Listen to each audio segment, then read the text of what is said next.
Bienvenue dans Elle en dit trop pour quelqu'un qui en sait peu avec Gloria Ngonga et Missy Diama. Le meilleur rendez-vous de la semaine pour femmes. Ici, on parle de tous les aspects de la vie d'une jeune femme africaine. Habituez-vous de décoller avec moi pendant une trentaine de minutes ou plus. Chaque samedi à 19h sur Apple Podcasts, Spotify et YouTube.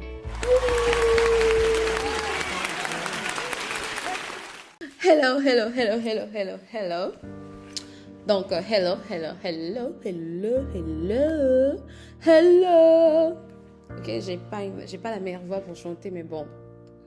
Je voulais que mon hello soit assez différent de hello, bien de salut, ça va, peu importe. Et c'est le tout premier numéro de mon podcast Elle en dit trop pour quelqu'un qui en sait peu. Pourquoi c'est ça le nom de ton podcast Elle en dit trop pour quelqu'un qui en sait peu? Ça veut dire que je vis dans une société qui a tendance à te dire que t'en sais pas trop, t'es une femme, tu sais pas de quoi tu parles, t'es assez jeune, tu comprends pas la vie, tu maîtrises rien, patati patata. Pourquoi pas donner ce nom à mon podcast, que je trouve que c'est très marrant et intéressant. Pourquoi je fais des podcasts, ok? Ça a commencé avec mon blog. J'ai un blog qui s'appelle missidiama.com que j'ai lancé depuis le mois de juillet parce que je me disais que les jeunes femmes africaines en général avaient besoin de s'entraider et ma plateforme serait au fait un canal d'expression. Je veux que la femme africaine puisse s'exprimer librement. Qu'est-ce qu'elle pense de la vie? Qu'est-ce qu'elle pense du mariage? Qu'est-ce qu'elle pense du sexe? Qu'est-ce qu'elle pense de la famille? Est-ce qu'elle doit rester préconditionnée à ce que les gens lui ont dit de devenir ou bien d'être et tout ça? Donc je trouvais que c'était important que la femme africaine puisse s'exprimer librement. Il n'y a pas de tabou, on s'est dit tout sauf rien. On n'est pas à l'église, on parle pas à son père ou à sa mère. Et j'ai pas mal d'articles intéressants sur missidiama.com et je vous suggère d'aller lire les articles, vous abonner, partager ces articles qui sont très intéressants avec les femmes qui sont dans votre vie. Je vais commencer avec un sujet assez important. Pourquoi la femme africaine reste-t-elle avec un homme infidèle? Pourquoi la femme africaine tolère-t-elle les infidélités de son époux, de son partenaire, de son copain? Pourquoi la femme africaine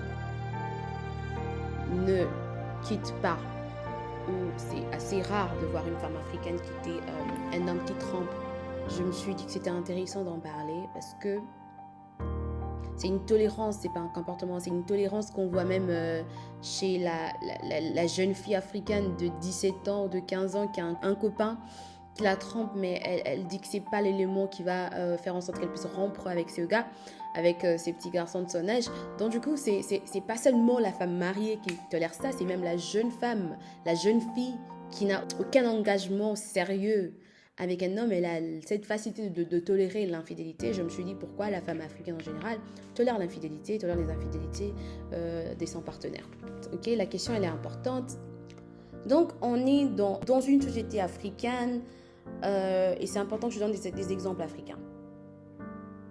Historiquement parlant, l'homme a toujours eu beaucoup d'autres partenaires. On a compris qu'avoir plusieurs femmes, c'est de maux de tête infinis, c'est beaucoup de dépenses. Tu dois donner de l'argent pour acheter les vêtements, pour payer les loyers, pour faire patati patata.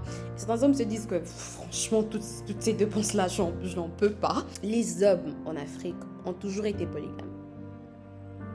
Ils ont toujours eu plusieurs femmes. Cette raison-là du fait que les hommes ont été polygames depuis, je ne sais pas moi, le début de temps. Cela pousse certaines femmes à comprendre au fait les infidélités de leurs partenaires, à comprendre les infidélités de leurs époux. Elles se disent que les hommes ont toujours été comme ça ne date pas d'aujourd'hui. Pourquoi ne pas supporter? Parce que c'est pas lui qui a commencé ça a commencé depuis longtemps. Et pendant des siècles, les hommes l'ont fait. Ces femmes-là ont été à côté de leurs hommes. Pourquoi pas moi? Parce que psychologiquement, cette femme, sans même le savoir, elle a fait la paix au fait. Elle a créé une tolérance pour l'infidélité parce que c'est ce qu'elle a trouvé sur cette terre. Et elle a vu ça partout. c'est ça au fait, vu que historiquement parlant ça a toujours été normal, ça crée un effet psychologique sans que tu puisses le savoir et du coup tu crées une tolérance pour une chose qui n'est peut-être pas normale. La deuxième raison, c'est qu'en Afrique, on a tellement toléré l'infidélité et j'ai l'impression que non seulement on la tolérait, on l'encourage. Ce n'est pas quelque chose qui est... c'est pas très très grave, tu vois. C'est pas très très grave d'être infidèle.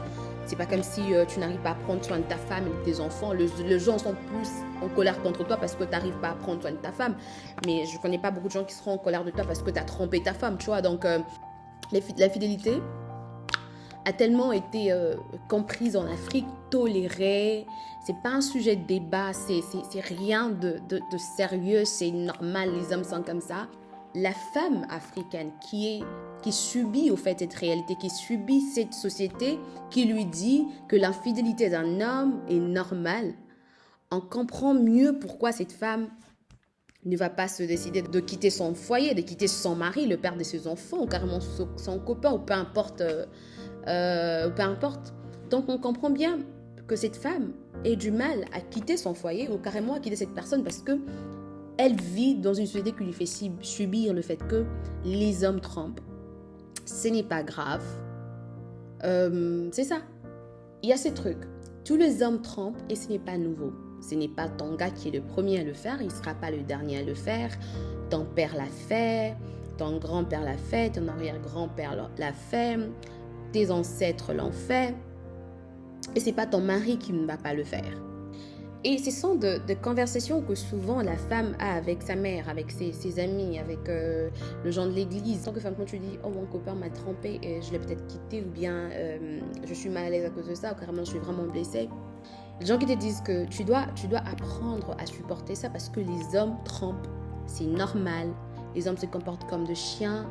Ils se comportent comme des enfants. C'est à toi d'être l'adulte. C'est à toi de prendre les meilleures décisions pour le pardonner et passer à autre chose parce que les hommes trompent. Et si tu te mets à vouloir qu'il change, ça ne va pas arriver. Tu seras misérable, tu seras malheureuse. Tu vas laisser ton homme partir pour qu'une autre femme puisse l'avoir. Patati patata. Et c'est l'effet de honte. Tu te dis pourquoi je vais laisser mon homme pendant que tous les hommes font ça. Pourquoi je vais laisser la relation que j'ai avec lui, pourquoi je vais laisser tout ce qu'on a construit, notre foyer, parce qu'il m'a trompé, qu'est-ce que les gens vont dire.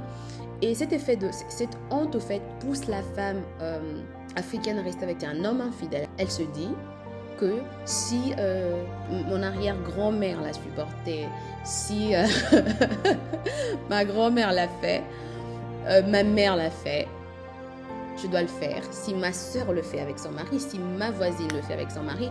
Donc du coup, vu qu'il y a tellement d'exemples présents dans son environnement de femmes qui ont accepté ces comportements, elle se dit c'est ce qu'elle doit faire. Elle se dit que c'est pas grave parce qu'elle vit dans une réalité qui lui montre c'est normal qu'un homme trompe et c'est à toi de prendre la bonne décision et c'est sur toi.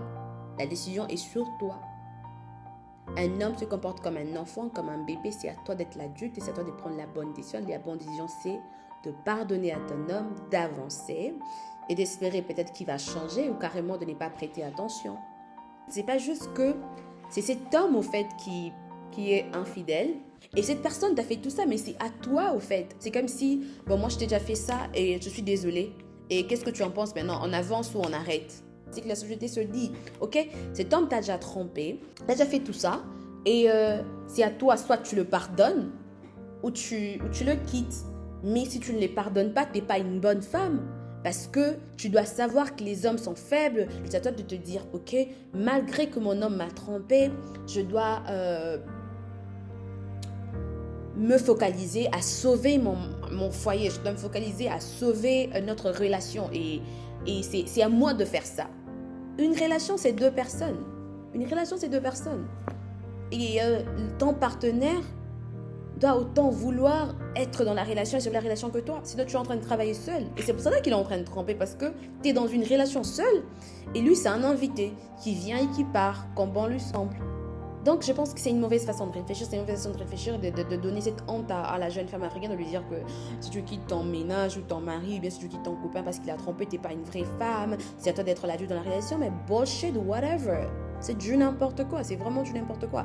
Et je ne suis pas en train d'inciter les femmes à quitter leur relation parce que moi, je ne demande pas de le faire ça, ou il ne faut pas faire ça. Mais je demande d'évaluer les choses, de dire que non, si je veux le quitter, je veux le faire. Et si je ne veux pas le quitter, je veux le faire. Mais que ce ne soit pas sur base de honte, ce ne soit pas sur le fait que les gens vont t'insulter ou te ridiculiser ou carrément te critiquer parce que tu as décidé de quitter une situation malsaine. Ça doit partir du fait que tu le veux, tu veux vraiment sauver ta relation, mais ça ne doit pas être parce que tu as honte que les gens puissent te juger, carrément les gens puissent te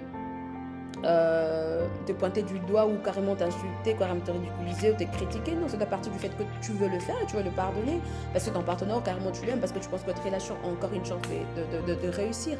Mais ce n'est que ça les vraies raisons pour que tu restes dans une relation avec quelqu'un qui est infidèle. Et ça ne doit pas être parce que les autres pensent. Ok? Donc c'est ça. Donc je ne suis pas là en train de condamner les femmes qui restent, les femmes qui quittent. J'ai juste voulu donner mon point de vue parce que je ne pouvais pas passer cette raison, cette troisième raison, sans rien dire. Je pouvais pas. Je pouvais pas. Je pouvais pas. Non. On va voir la quatrième raison. La stabilité financière. Oh mon Dieu, l'économie revient partout. L'économie revient partout. Je ne connais pas un sujet qui n'a pas trait avec l'économie. Même les églises. Parce que quand tu es marié avec quelqu'un qui te donne une stabilité financière, ça devient compliqué. C'est bien. Je ne dis pas que c'est bien, c'est pas mal. Je ne dis pas que c'est mal de pousser quelqu'un qui te donne une stabilité financière. Mais dans le sens où c'est la seule personne, c'est le seul moyen que tu es financièrement stable. C'est d'être marié à cette personne, ça devient compliqué parce que tu vas supporter les infidélités à cause de cette stabilité financière. C'est l'une des raisons.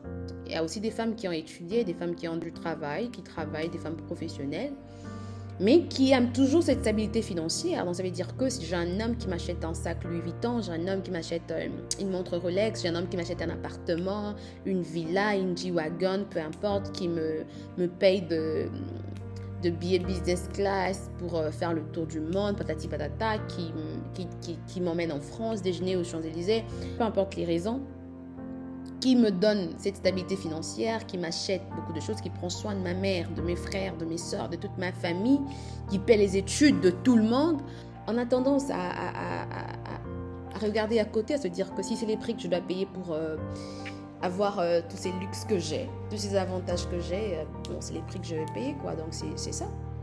Bon, en fait, c'est l'une des raisons que la femme africaine reste avec un homme infidèle, c'est parce qu'il y a ces avantages financiers. On voit ça partout. Hein. Là, je donnais l'exemple des G-Wagon, patati patata, mais on voit ça même avec les hommes qui donnent pratiquement rien aux femmes. Il y a un homme qui t'envoie du crédit, qui te trompe. Quelqu'un qui te flash 50 unités et puis c'est les plus grands trompeurs. C'est pas seulement les hommes qui sont très riches qui trompent, c'est vraiment différentes couches de la société africaine trompe. La stabilité financière est l'une des plus grandes raisons qui pousse la femme à rester dans un mariage infidèle. Parce qu'elle ne veut pas renoncer à ça. Et c'est pour cela que je conseille au fait aux femmes d'être dans des positions où tu prends tes décisions parce que tu le veux, non parce que tu dois le prendre. Donc, dans quel sens, si tu as un travail, tu as un bon travail, carrément si tu sais prendre soin de toi financièrement et tu n'as pas besoin de cet homme-là, tu auras plus la facilité en prenant la décision de savoir si je veux le pardonner, c'est parce que je le veux vraiment et non parce que je dois le pardonner, parce qu'il va m'apporter ce confort.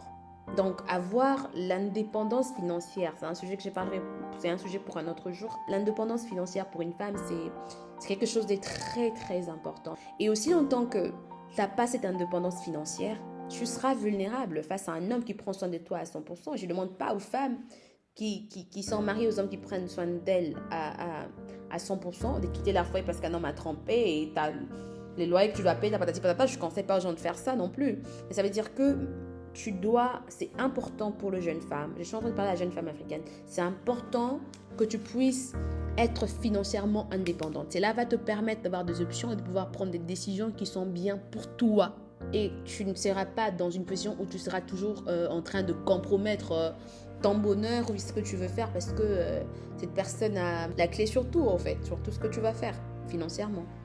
Le 5e point. Donc, mon homme ne me trompe pas parce que Il ne m'aime pas. Si, Gloria, mon homme m'aime. Mais il me trompe parce que c'est un homme, il veut juste s'amuser. Et elle te dit, personne ne veut manger du riz tout le jour. Hein, personne ne veut manger le foufou tout le jour. Personne ne veut manger... Non, il y a les Congolais qui mangent le foufou tout le jour. Donc ça, c'est un mauvais exemple. Donc il te dit, qui veut manger du riz tous les jours, qui veut manger le haricot tous les jours, qui veut manger les poulets tous les jours, qui veut manger cette viande tous les jours. On a besoin de changer des nourritures, de changer des goûts. Et du coup, je comprends le fait que mon homme puisse me tromper parce qu'il a besoin de se distraire. Il a besoin d'aller voir ailleurs pour se rendre compte que la maison c'est ici. Aussi longtemps que mon homme connaît où se trouve la maison, moi, ça ne me dérange pas.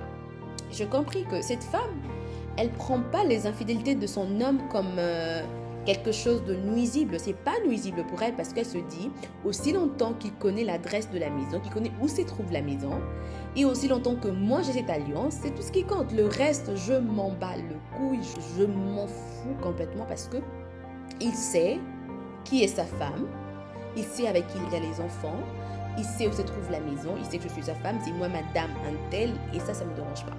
Et je me suis dit, waouh, quelle façon de réfléchir. Elle a compris que elle ne peut pas changer sa réalité, elle ne peut pas changer cette réalité, et elle a appris à vivre avec. Donc, elle est maintenant programmée à vivre avec. Elle se dit, si je dois faire des crises de jalousie à chaque fois qu'il part, si je dois me tuer ou bien quitter mon ménage, patati patata, et à chaque fois qu'il me trompe, je perdrai mon temps, je perdrai mon énergie, je perdrai mon bonheur. Donc, je me dis que moi, je suis sa femme. Le fait qu'il m'a épousée et qu'il m'a honorée, tout ce qui compte, le reste, je m'en fous. Et c'est là que je me dis que psychologiquement, je ne suis pas thérapeute, hein, mais je me dis, en faisant une analyse une petite analyse sur ça, ça part pas du fait tellement que la femme se dit que mon homme va aller voir ailleurs, il va revenir ici. C'est le fait que le mariage a été vendu comme la réussite absolue pour une femme. Tu as de grands diplômes, tu as fait de grandes études, tu n'es pas mariée, tu n'es pas intéressante, tu n'as pas de valeur en Afrique. Ce qui est triste. Vu que le mariage a été vendu comme la chose la plus importante dans la vie d'une femme qui l'a ne peut plus ne pas l'avoir. Ok? Donc ça veut dire que elle a eu la chose la plus importante de sa vie et elle va supporter tout ce qui vient avec. Parce qu'elle a eu la réussite absolue. Pourquoi laisser partir sa réussite absolue? Donc elle se dit, si le prix de rester mariée, c'est de supporter cette réalité, je veux le faire parce que je ne veux pas laisser partir ma plus grande réussite. Ok? Et tout cela, ça part de la société, ça part du fait que la société africaine a vendu à la femme africaine qu'elle n'est rien sans être à côté d'un homme, sans être la femme de quelqu'un, madame telle. Tu vois, donc c'est vraiment difficile pour elle de quitter cette situation parce qu'elle se dit, pourquoi je vais laisser partir mon bonheur parfait? Donc je comprends pourquoi cette femme ne va pas quitter. Elle me dit ça parce que les mariages pour elle c'est la réussite absolue. Elle ne va pas laisser partir sa réussite absolue à cause des infidélités. La raison suivante, elle est celle-ci. Ce n'est jamais la faute de mon homme, c'est la faute de l'autre femme. Oh my God, j'aime ça. Pour une femme africaine, son homme, c'est un bébé. Et les gens peuvent lui faire du mal. Ok? Donc, ce n'est jamais la faute de mon homme, c'est la faute de l'autre femme. Donc, si mon homme m'a trompée, c'est parce que quelqu'un d'autre l'a séduit. Et cette femme-là n'a pas respecté notre mariage. Elle est sortie avec mon homme. C'est sa faute. Voilà ce que je vais faire. Je vais aller la voir, je vais la menacer, je vais l'insulter. Ma chère, t'es sérieuse? T'es sérieuse? Ok, mais ça prend 2 personnes pour danser du tango. Le tango, on les danse à 2. Tu vas danser ça seule. Ça a pris ton homme et elle. Ton homme d'abord et puis elle. C'est pas seulement elle. Elle n'est pas venue prendre ton homme de force. Ça a pris ton homme et elle. On zouk à 2. Ils ont zouké à 2, c'est ça? Mais pour certaines femmes, c'est toujours la faute de l'autre femme et jamais la faute du dénominateur commun. Ton homme, c'est le dénominateur commun. C'est pas la faute du dénominateur commun, c'est la faute de l'autre femme. Le dénominateur commun, il est innocent dans l'affaire. Et tu vois une femme qui part tabasser, insulter, frapper, faire des crises et faire tout ça. Je comprends, quand tu te trompes, ça fait mal. Mais là, je suis en train juste de dire ça parce que ça fait rire, en fait, de temps en temps. quand je vois une femme aller insulter la maîtresse, mais elle fait pas la même chose avec la personne qui lui a fait le plus de mal. Ozana Kandanan, il y a moi aussi, voilà, parce que toi, salut, la personne qui t'a fait du mal, c'est ton homme, c'est pas l'autre femme. Quand t'es marié avec ton homme, t'es pas marié avec d'autres femmes. Quand il t'a juré fidélité, amour jusqu'à la fin de vos jours, c'est pas cette femme-là qui t'a juré ça, c'est ton homme. Donc, si la personne, quelqu'un te doit le respect, la fidélité, amour, c'est pas l'autre femme, c'est ton homme. Mais le fait que la femme pense que c'est pas la faute de son homme, c'est la faute de l'autre personne, elle a tendance à pardonner son homme. Ok, je vais finir bientôt. Je sais que je parle trop pour quelqu'un qui en sait peu. Quelqu'un qui en sait peu, elle en dit trop. En Afrique, lorsqu'une femme est mariée et qu'elle est dans son foyer, tu peux plus rentrer chez tes parents. C'est une honte, c'est pas envisageable. Tu dois trouver une solution avec ton mari. Tu ne peux pas rentrer chez vous. Imagine. On est en Afrique, on est au Congo. Je parle de la classe moyenne, je ne parle pas de gens très riches, je parle de ce qui est normal. Tu vis à Kinshasa, ou bien tu vis au Congo, carrément tu vis dans un pays africain, peu importe le pays dans lequel tu vis, ok? Sûrement, tu partageais une chambre avec tes petites sœurs, ou avec tes frères, ou peut-être tu dormais au salon. Tu étais un Salomon. Tu as trouvé un homme qui t'a sorti de cet état d'être Salomon, maintenant là tu as une chambre à toi. Pourquoi tu vas les quitter parce qu'il t'a trompé et rentrer chez vous pour redormir au salon? Tu ne vas pas le faire. Donc, c'est impossible. Cette femme, elle se dit, je rentre chez nous, pourquoi? La femme africaine, elle fait tout sauf divorcer. Et les femmes africaines, elles divorcent. Elles peuvent tout faire, mais divorcer, initier des divorces. J'ai jamais vu personnellement, genre dans des films et j'entends des histoires et tout. J'ai jamais vu physiquement comme ça de mon existence une femme africaine quitter son ménage et dire que je suis fatiguée des infidélités de mon homme, je veux quitter les ménages. Ça n'existe pas. J'ai jamais vu. Je sais que ça existe, mais moi personnellement, j'ai jamais vu ça. Et comme j'ai jamais vu, je peux pas dire des choses que j'ai jamais vu. J'ai jamais vu ça. Elle préfère devenir désagréable, insulter son homme, être tout ça, mais prendre ses affaires, rentrer chez elle. C'est difficile. J'ai jamais vu ça. Donc je me dis que cette femme qui a déjà cette stabilité d'avoir une maison, d'être la maîtresse, la maîtresse de la maison, d'être maman, madame, d'avoir une chambre à elle, avoir la climatisation, tu vois, décider.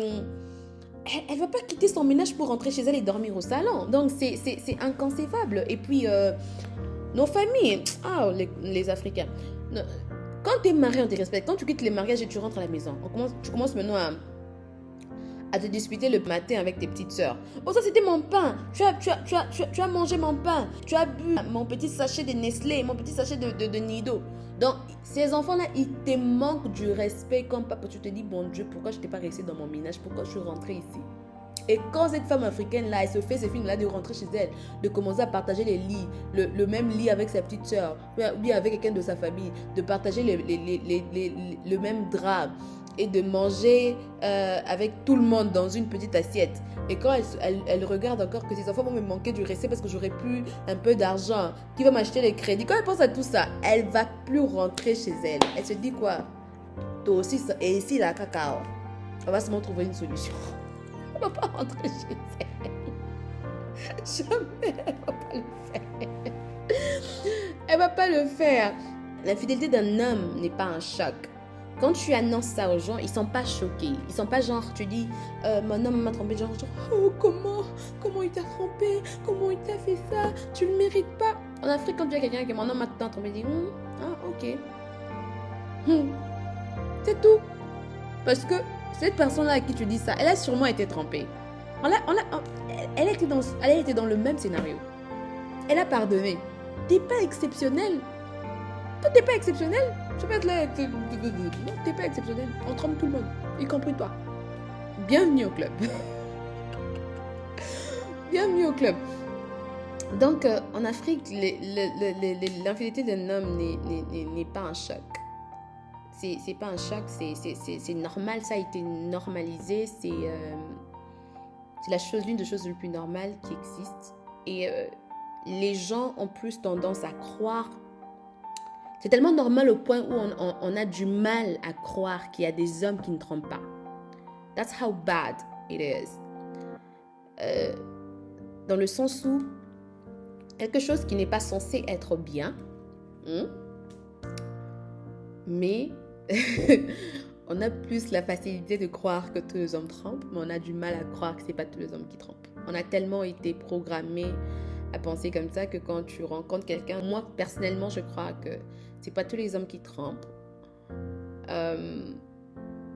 Mais quand j'en parle aux gens, j'ai l'impression que les femmes n'y croient pas. La femme africaine n'y croit pas qu'il y a des hommes qui ne trompent pas. Elle se dit non, tous les hommes trompent. La femme africaine était conditionnée comme ça pour accepter les infidélités parce qu'elle se dit aussi longtemps que tous les hommes trompent et que le mien me trompe aussi, je dois l'accepter. Mais si elle le savait qu'il y avait des hommes qui ne trompent pas, peut-être elle aurait une façon différente de réfléchir. On aurait une façon différente de voir les choses. Je me pense que tromper, c'est un défaut de caractère. Il y a des gens qui n'ont pas ce défaut de caractère. Il y a des gens qui ont d'autres choses. Il y a des hommes qui ne trompent pas, mais il y a des hommes violents. Il y a des hommes qui ne trompent pas, mais il y a des hommes qui ne prendront jamais soin de toi. Donc, ça veut dire que c'est comme ça. C'est bien dire que tout le monde est pareil. Il y a des hommes qui trompent, des hommes qui ne trompent pas. Il y a des hommes qui sont responsables, des hommes qui ne sont pas responsables. Il y a des hommes qui te donnent pas l'argent pour la provision parce qu'il veut carrément lui-même aller au marché, acheter la bouffe et tout faire. Il y a des hommes comme ça, il y a des hommes qui sont chiches, qui ne partagent pas. Bon, tu vois, chacun a ses défauts. Et je me dis que tromper aussi, être infidèle est un défaut comme les autres. Et le fait qu'on pense que tous les hommes ont ce trait de défaut, c'est pas vrai. Et je pense que ça nous a été vendu. On nous a vendu cette idée pour normaliser la chose et tenir la femme africaine en fait captive. Elle se dit que c'est pas seulement mon homme qui trompe, c'est les hommes de tout le monde. Pourquoi je dois en faire une exception et partir carrément vouloir peu importe. Pour conclure, je me dis que l'infidélité d'un homme n'est pas un facteur décisif pour provoquer une rupture en Afrique. J'ai parlé avec une dizaine de femmes avant de faire ces numéros de podcast pour mon podcast et aucune de ces 10 femmes m'a dit personnellement que moi je veux quitter mon homme parce qu'il me trompe ou bien je veux quitter. Et je veux bien faire une petite précision. J'ai pas seulement parlé aux femmes mariées, j'ai parlé aux gens qui sont dans des relations. C'est pas le mariage en fait, c'est une relation, c'est un copinage et tout ça. Et j'ai parlé à une petite fille de 18 ans qui est dans une relation amoureuse. J'ai parlé à une dame dans la trentaine, une dame dans la quarantaine, 3 ou 4 filles dans la vingtaine. Et aucune de ces femmes ne m'a dit que Gloria, moi je quitterai mon homme parce qu'il m'a trompée. Je serais fâchée, j'en ferai un problème, je casserai peut-être des verres ou carrément je vais le menacer pendant quelques semaines, mais je vais rester avec lui parce que ce n'est pas un facteur décisif pour la rupture. Je ne vais pas rompre avec lui parce que seulement il m'a trompée. Donc, vous voyez tellement que seulement tromper, ça devient seulement quelque chose. Quand quelque chose devient seulement, c'est plus intéressant. Ça veut dire seulement. Donc, c'est à cause de ça. Je me suis rendu compte que l'infidélité d'un homme n'est pas un facteur décisif pour provoquer la rupture dans une relation en Afrique. Non, les hommes africains, ils sont safe. Ils sont en sécurité parce qu'ils ont brainwashed. Ils ont genre programmé la femme à ne même pas considérer la rupture en cas d'infidélité. Une femme va quitter un homme africain pour tout, sauf l'infidélité. Elle va quitter un homme africain pour tout, sauf l'infidélité. La version audio de ce podcast sera sur Apple Podcast ou encore sur Spotify. Et la version visuelle sera sur ma chaîne YouTube. Donc, j'espère que vous avez aimé. Vous avez aimé ce premier numéro. Je reviendrai la semaine prochaine avec un deuxième numéro. D'ici là, portez-vous bien. Bisous, bisous, bisous. Laissons à retenir, une femme africaine va te quitter pour tout, sauf l'infidélité. Donc, les hommes africains, vous êtes safe. Safe, safe, safe.